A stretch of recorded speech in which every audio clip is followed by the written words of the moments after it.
Now, it's no surprise that everyone hates the Genesis terminal. And at this point in time, it's pretty easy to see. There's no knife being offered, predatory pricing. Upon first inspection, it feels as if Valve may have lost their step on monetization in Counter-Strike. And if Valve can outsmart your impulses, and if Valve can outsmart the EU, then it'd be unfair for me to dismiss the Genesis terminal without giving it proper due diligence.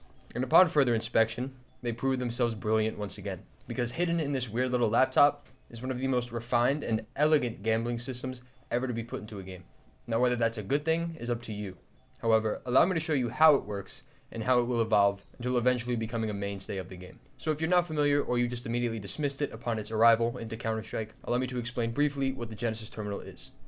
Now, you get it from an active drop pool, or you can purchase it on the Steam community market. It is case adjacent and it comes in the form of a laptop. You open the laptop and you receive a transmission from the arms dealer. You open it at no upfront cost, and you are first presented with one offer for a gun at a specific price. The price is calculated due to demand used on the terminal, and you can choose to buy or decline the item at the listed price. If you buy one, you receive no more offers and the terminal leaves your inventory. If you decline offers, you get a new offer until you hit a maximum limit of 5, to which the terminal will leave your inventory as well. No keys, no upfront cost, just offers. So you might think, wow, Valve probably isn't really making too much money from this. And a lot of people write it off right then and there. Because when you opened up a case and you got a blue, you still paid $250. But when you get a blue from the Genesis terminal, you just decline the offer and pay nothing. But Valve doesn't care about those 10 cents.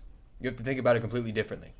Let's do some quick math. I'll keep it brief, I promise. Let's say the terminal offers you the new M4 full throttle in factory new condition. Their offer, $200. Now, it is a good looking skin, so you buy it. And after the Steam fees, the taxes associated, and cuts to the artist, let's assume that Steam receives $160 of that $200 in pure profit. Let's compare that to the case and assume that the case and key receive the same level of scrutiny, netting Valve $2 in profit. So while cases may still be the more popular alternative to terminals, are they 80 times more the alternative to terminals? As case supply decreases and more terminals come out, or the terminal system includes new collections? Definitely not. Especially since you can open up unlimited of them. If you really want the M4 full throttle, you can open up, theoretically, an unlimited amount of terminals and pay no upfront cost. And this system is more advanced because it takes advantage of the $6 billion market cap right now. Back in 2014, the case and key made more sense. Now, the terminal makes more sense. Because when you open a case, Valve and you are both gambling. You have a 1 in 400 chance to get a knife, and they have a 399 out of 400 chance to not give you a knife. Now, when you pull that knife, Valve is essentially selling you could be $1,000 knife for $2.50, right? That's $1,000 they're losing on. But the terminal is guaranteed money for them every single time, so they could sell you every item at that price. Now, when Reds were going for $6 back in 2014, you don't need to do this system. When Reds are $200, now you can see why they would do it. Even though they have such great chances of profiting off of a case and key, when they do lose, they lose out on a lot more than they did before.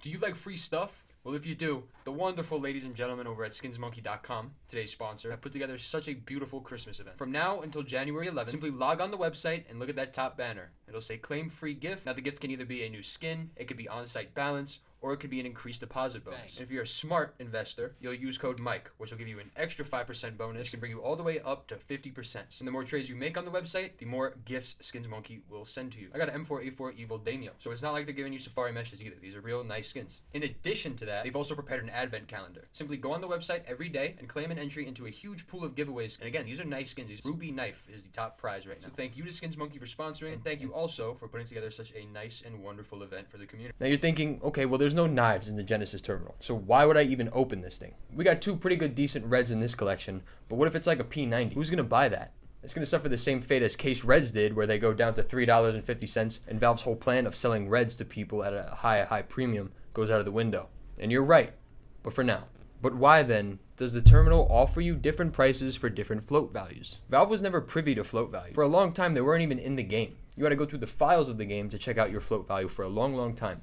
Juxtapose that with now, in which a 000 float high tier Red can be upwards of 100% more than the base price they would give you for a .03. Well, that's because of knife trade-ups. Float values only matter for trade-ups. You have your collectors and whatever, but that applies to the .0s and the .99s. Everything else in between only matters for trade-ups. Knife trade-ups are in the game. We know how they work now. We're kind of used to them at this point. And if I was a betting man, I would pretty much put the house on them adding knife trade-ups into the Genesis terminal by either adding a knife collection to the Genesis collection that already exists, or by doing the speculation that cases eventually move into the terminal in forms of offerings. So in that sense, it doesn't even feel like speculation. It feels more like infrastructure. Like all the signs are there. there has to be knife trade-ups introduced into the terminal in some way, right? And then once you see that and you include that fact into how the terminal works, then it really starts to make sense. Because Valve just got rid of the loot box by adding the terminal, but there's still just an equal amount of gambling in it, and you'll see why. Now, Valve can't just put the knife into the terminal. That's how you break the system, and that's why the current collection didn't include a knife, because the knife trade-ups weren't introduced yet. If Valve had put the knife into the new Genesis collection, what happens is everyone just declines all their terminal offers until they get the knife, and then they buy it. They buy the knife, they flip it, they profit, then they buy a cheaper knife, and some of the skins that they actually wanted in the terminal. So Valve can't do that. But if knives are only available through trade-ups, well then you have to buy reds, because reds are the only path to knives. And if you have to get reds, well then you should probably buy pinks, because pinks trade up to reds. And since you need pinks, you probably need purples, because purples trade up to pinks. And if you need purples to get pinks, then you need blues to get purples to get pinks, because you need to buy your way to the knife.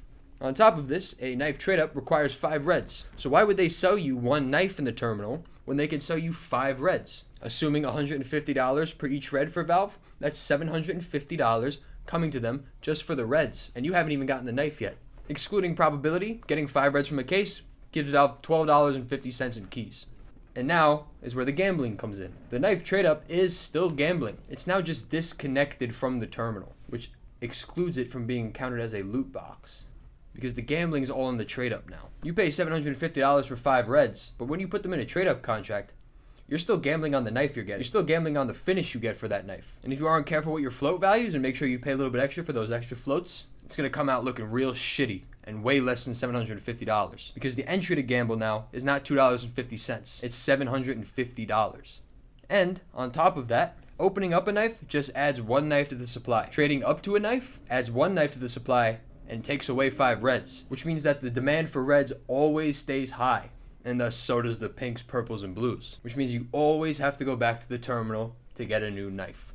It's a perpetual money machine, and the knife trade-up will be more profitable than any case could ever imagine being. I don't care what the hell finishes you put in it. Now you're probably thinking, holy shit, they're evil. Well, yeah, they're definitely making more money, and the gambling is definitely a little bit more hidden, but you don't have to do the trade-ups. While I was opening up a terminal for this video, I received a factory new Glock that I bought for $40, and then I could just sell on the Steam market for $65. So you could theoretically profit off of every Genesis transaction, which was not the case with cases. And while Valve is making more money probably, you at least have the opportunity to make an informed decision, even though it's, not as fun. The gambling only happens when you choose to trade up to a knife. So Valve wins, but you could win. But you will win at a much slower rate. And as the world becomes more dorky and we see more regulations passed against loot boxes, this is just Valve future-proofing their economy and making sure they're under no scrutiny from loot box, anti-loot box fucking communists. It's almost like they thought about this before adding the terminal. Who knew? So look, you still don't have to like the Genesis terminal, and a lot of my videos are talking about the negatives of it, but it is definitely a more positive experience than the case. And I think just looking at the terminal itself, without opening one, but rather just thinking about it as a concept, it's very elegant, it's sustainable, and it really showcases just how fucking genius Valve is. And we are grateful that in a world with video games fucking chock full of battle passes and microtransaction camos, that we're able to play a game and then stay in the same game and then trade on a $6 billion free market economy. Who cares what they do? This is the best game in the world.